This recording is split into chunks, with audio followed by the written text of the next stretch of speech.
Assalamualaikum warahmatullahi ta'ala wabarakatuh. Alhamdulillah wassalatu wassalamu ala rasulillah wa ala alihi wa ashabihi wa man sara ala nahjihi ila yaumiddin, amma ba'd. Moga tuan-tuan muslimin dan muslimat sekalian dikurniakan kesihatan dan keafiatan oleh Allah Subhanahu wa ta'ala. Ada sesiapa di kalangan rakan-rakan kita yang demam pada hari ini, ada yang pening-pening sakit kepala. Moga Allah Ta'ala kurniakan syifa, kesembuhan yang cepat insya-Allah. Walaupun demikian, kadang-kadang memang kita diuji oleh Allah dengan sakit. Kesakitan yang Allah Ta'ala uji pada kita sebenarnya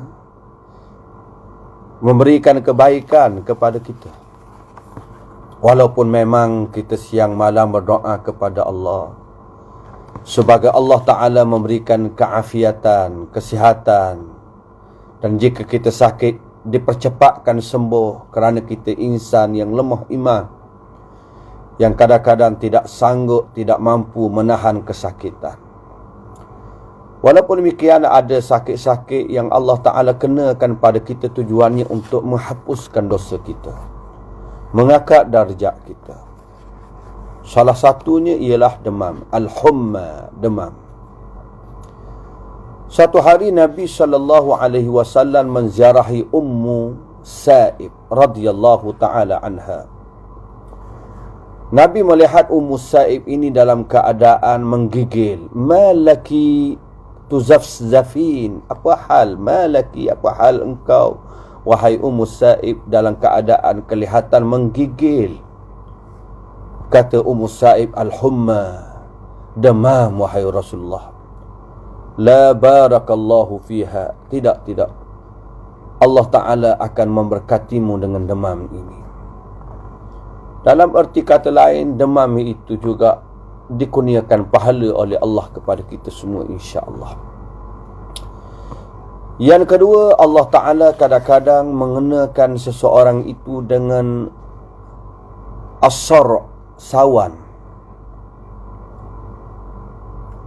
Kadang-kadang sawan itu dengan sebab sihir, dengan sebab bahasa kampungnya buatan orang.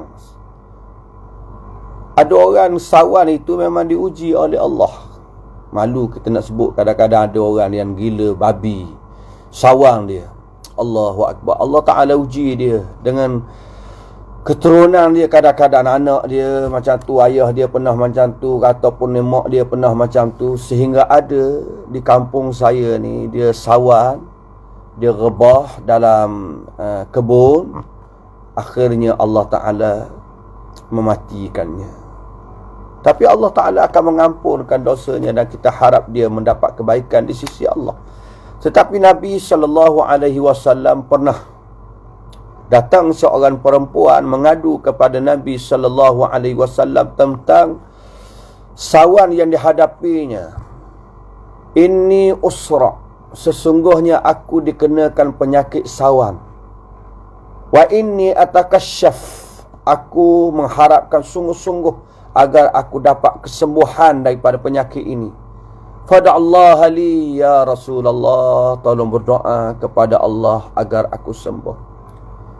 Nabi SAW bersabda kepada si perempuan ini, in syi'ti sabarti walakil jannah, wa in syi'ti da'autullaha an yu'afiyak. Jika engkau kehendaki, engkau terus sabarlah dengan penyakit ini. Sebab sawam ni dia mari sekali-sekala. Kemudian jika engkau sabar, bagimu syurga. Demikianlah jika engkau kehendaki, aku akan berdoa kepada Allah agar Allah Ta'ala memberikan kesehatan kepadamu. Kata perempuan ni, asbir, aku akan sabar. Fada'allaha li, berdoalah kepada aku, alla atakasyaf, agar aku tidak pernah berfikir untuk selamat ataupun sembuh daripada penyakit ni. Biarlah aku rasa macam ni pun. Yang penting aku sabar. Rasulullah sallallahu alaihi wasallam pun berdoa untuknya. Penyakit yang ketiga, penyakit pening.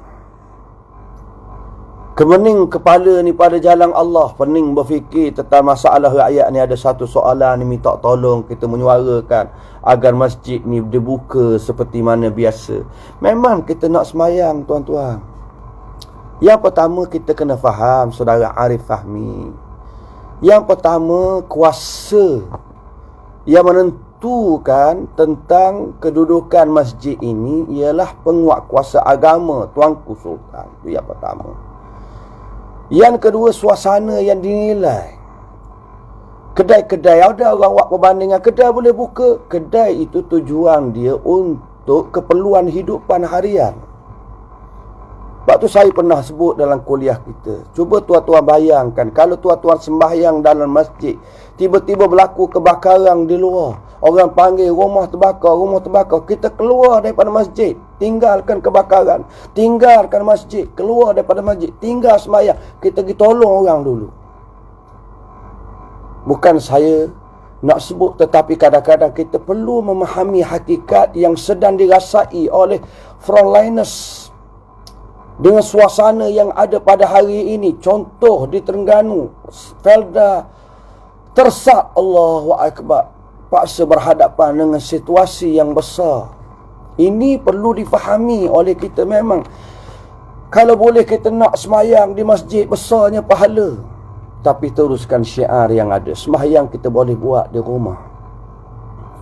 Kita boleh laksanakan, teruskan sembahyang kita, bermunajat kepada Allah, bangun tengah malam, berdoa kepada Allah. Al-wiqayah, bagaimana kita nak mencegah suasana yang ada ini. Memang kalau kita bercakap, Allah Ta'ala akan ampun. Tetapi usaha itu perlu diajar, perlu dipelajari oleh kita. Semua orang berfikir macam tu, dan kita harap memang. Dan saya pun memang mengharap.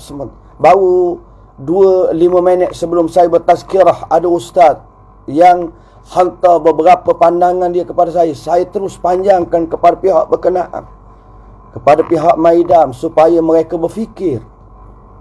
Tetapi kadang-kadang kita juga perlu memahami suasana yang ada. Mereka berfikir masing-masing. Dan itulah mereka telah berfikir, mereka dah tanya Kementerian Kesihatan, mereka dah tanya Jawatan Kuasa Fatwa, mereka dah tanya pihak-pihak tertentu yang buat keputusan. Memang kita pening berfikir tentang persoalan ini. Pening berfikir tentang rakyat, berfikir tentang kawan, berfikir tentang keluarga, fikir tentang diri kita sendiri, berfikir tentang masalah sehingga pening kepala. Ada orang yang darah tinggi.